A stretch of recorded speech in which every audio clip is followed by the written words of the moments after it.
Solo en ese mismo tema, ¿cómo empatar esto? Porque esto va dirigido específicamente a quienes ejercen el poder y quienes ejercen la función pública, pero ¿cómo empatamos esto con entes con entes privados? Porque también hemos presenciado casos donde sobre pretexto de proyectos de vivienda a través de fondos sociales, con la paz que se dio en FOM, se triangulan fondos, hay empresas fantasmas, o sea, ¿cómo empatar eso también? Porque la corrupción pues no solo es una vía, tiene que haber alguien que está dispuesto a jugar el juego y entrarle a ese tema de hacerse dinero que no es de él. ¿Cómo empatamos también lo público con lo privado? Yo me atrevería a decir que esa es una de las resistencias más grandes que tiene la ley dentro del Congreso de la República por presiones que otros grupos están ejerciendo dentro del mismo Congreso.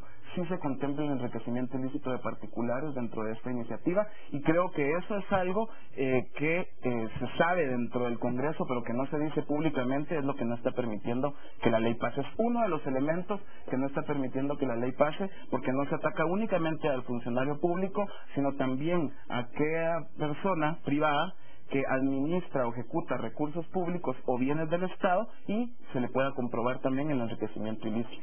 Otro tema, ¿será que en realidad esta iniciativa de ley contra el enriquecimiento ilícito podrá llegar a ser aprobada por los legisladores cuando hemos visto en muchas ocasiones? Un ejemplo de ello fue el día de ayer, el diputado Mario Taracena presentando una moción privilegiada para alterar el orden del día y conocer otras iniciativas que tal vez no serían tan relevantes como esta, como lo era llegar a autorizar la presencia de soldados estadounidenses en Guatemala. ¿Será que va a pasar esto cuando vemos estas actitudes de los legisladores? Bueno, creo que ya en todo el pueblo de Guatemala nos surgen muchas dudas, ¿no? Siempre que se va a conocer la iniciativa, como les decía, la primera iniciativa de este tipo fue presentada hace 11 años. Llevamos 11 años discutiendo el mismo tema sin lograr ningún consenso, en lo que nos demuestra que voluntad política no hay. Y este año, pues, curiosamente, cada vez que se va a conocer la iniciativa, algo pasa, o se arruina el tablero electrónico, o se rompe el quórum, o sea, sí hay intereses detrás, hay intereses ocultos en que cada vez que se va a avanzar en esta iniciativa algo pasa, algo sucede en el Congreso de la República y por lo tanto no se puede conocer. Yo me atrevería a decir que la aprobación de esta iniciativa está en realidad en manos del pueblo de Guatemala y no de los diputados del Congreso de la República. Dependerá de la presión que el pueblo de Guatemala y las organizaciones de la sociedad civil sigamos ejerciendo en el Congreso de la República para que los diputados ya no tengan más excusas y se vean ante la necesidad de aprobarlo, porque hasta ahora nos han demostrado que no hay voluntad. Pero con el tema de la presión, hemos visto a diversas organizaciones, incluso ayer mismos del Movimiento Cívico Nacional se habrían presentado enfrente del Palacio Legislativo a estar exigiendo la aprobación de la ley contra el enriquecimiento ilícito, y no es la primera ocasión. Hemos visto también como muchas personas por medio de las redes sociales exigen a los diputados, pero pareciera ser que hacen caso omiso a todo esto. ¿Será que en efecto esta ley podría llegar a ser aprobada, o si se sigue con la presión por parte de la sociedad civil, esta no llegaría a ser modificada por medio de los dictámenes que tendrían que realizar las comisiones de trabajo en el Congreso de la República? Y ahí sí sería perjudicial, como por ejemplo llegar a exigir a los mismos diputados o a las personas individuales, como lo estábamos comentando. Sí, yo creo que ahí es donde tenemos que estar muy atentos a que no se vayan a presentar modificaciones de última hora.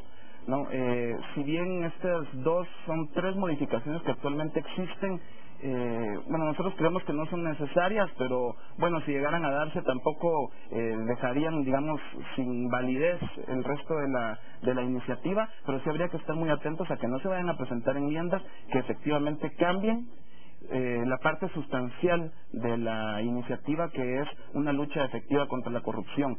Y otro elemento que es importante también es que no podemos pintarle, ni podemos decirle al pueblo de Guatemala que con la aprobación de esta iniciativa la corrupción en Guatemala va a terminar.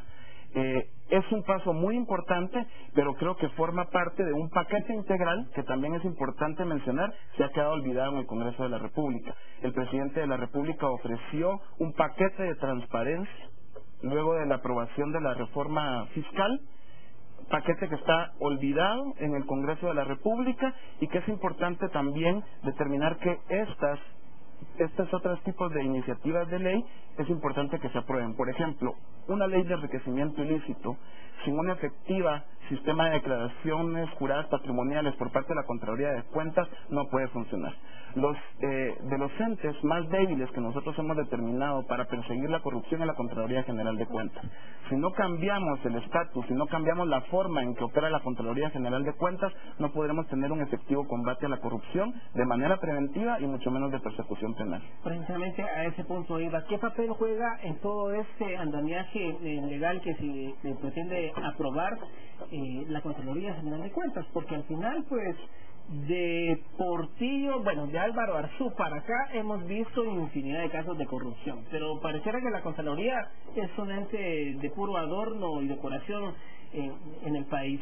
¿Cómo darle más capacidad y realmente dientes a la Contraloría para que pueda, pues, meterse, investigarse y poder detectar estos casos de corrupción que tanto han golpeado al país?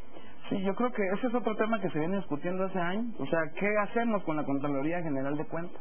No es efectiva para perseguir la corrupción. Eso creo que ya existe un consenso en el pueblo de Guatemala. Se ha hablado de incrementarle el presupuesto, es lo que estaba también dentro de las reformas propuestas. Ya hay una reforma a la Ley Orgánica de la Contraloría General de Cuentas con dictamen favorable que tampoco ha sido conocida por el Congreso de la República. Fortalecer el sistema de declaraciones juradas patrimoniales. Ya vemos lo que pasa con los famosos finiquitos o constancias de inexistencia de reclamos. Se hace lo que se quiere.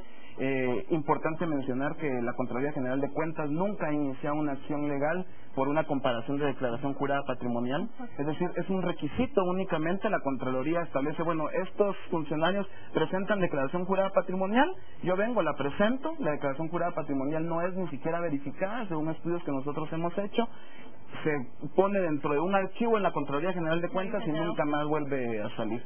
El enriquecimiento ilícito sin un efectivo control de declaraciones juradas patrimoniales no sirve, ¿verdad? O sea, es necesario... Y que debe hacerse no solo al principio y al final del periodo, sino que también en el medio. Que debe hacerse de manera intermedia, digamos, pero más importante de ello es que la Contraloría General de Cuentas verifique el contenido de la declaración jurada patrimonial y a la salida o en el intermedio de la relación de la función pública se determine si existe un incremento o no. Yo pedí hace como un año información a la Contraloría General de Cuentas de cuántas declaraciones juradas patrimoniales había verificado y comprobado con la de entrada, con la de salida, y me dijeron que únicamente un 5%, de los cuales únicamente encontraron 5 casos en donde existía diferencia, le corrieron audiencia a los funcionarios, ellos presentaron los documentos y pues ya no se hizo entonces ninguna acción. Eso es imposible pensar en un país con altos índices de corrupción, donde, como tú decías, hemos visto constantemente juicios tras juicios perdidos por actos de corrupción que quedan en la impunidad. Bueno, gracias a David Gaitán de Acción Ciudadana por haber compartido con nosotros este espacio. Seguramente seguirá durmiendo el sueño de los justos esta iniciativa de enriquecimiento ilícito, contra el enriquecimiento ilícito en el Congreso. Así es, pero la presión de la sociedad civil no debe dormir, es momento también de levantarse y exigir a los legisladores que llegan a ser servidores nuestros para llegar a aprobar lo que podría ayudar a funcionar mejor el Estado. Vamos a la pausa comercial, al regresar más información.